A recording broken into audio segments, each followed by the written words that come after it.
एक समय की बात है, एक छोटे से गांव में एक प्यारी सी बिल्ली रहती थी। उसका नाम छोटू था। छोटू बहुत ही खुश और खेती करने वाले लोगों के साथ हमेशा मस्ती में रहती थी। उसकी सबसे अच्छी दोस्त छोटे से बच्चे गोलू थे। एक दिन छोटू और गोलू ने एक नए खेत में खेती करने का निर्णय किया। वे वहां पहुंचे और देखा वहां अनेक तरह के फल और सब्जियां थीं। छोटू ने गोलू से कहा, हमें इस खेत में कुछ प्यारे प्यारे फल और सब्जियां लूटने चाहिए। वे दोनों बहुत खुश थे कि उन्हें अपनी पसंदीदा चीजें मिलेंगी। उन्होंने अपने झोले में बड़े बड़े फल और सब्जियां भरना शुरू किया। तभी एक भूल मारी बिल्ली जिसका नाम मिनी था वहां से गुजर रही थी। मिनी ने छोटू और गोलू को देखा और चुपके से पास आकर बोली, नमस्ते बच्चों, तुम्हारा क्या काम है यहाँ? छोटू ने हंसते हुए कहा, हम यहाँ अपनी पसंदीदा चीजें लूटने आए हैं। मिनी ने मुस्कुराते हुए कहा, ओह, मुझे भी वहाँ कुछ मिला है, मैं तुम्हारे साथ चल सकती हूँ। छोटू और गोलू ने खुशी खुशी मिनी को अपने साथ शामिल कर लिया।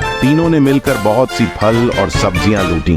वे सब अच्छी तरह से मिलकर काम कर रहे थे। फिर एक दिन छोटू ने गोलू से कहा, हमें इतना सारा खाने के लिए जरूरत नहीं है, हमें इसे अपने गांव के गरीबों में बांटना चाहिए। गोलू ने मुस्कुराते हुए कहा, तुम सही कह रहे हो छोटू, हमें दूसरों की मदद करनी चाहिए। तीनों ने अपनी कमाई को गांव के गरीबों में बांटा। सभी गरीब लोग बहुत खुश हुए और उन्होंने छोटू, गोलू और मिनी को धन्यवाद दिया। इस कहानी से हमें यह सीखने को मिलता है कि हमें अपनी सफलता का आनंद लेने के साथ साथ दूसरों की मदद करना भी बहुत महत्वपूर्ण है।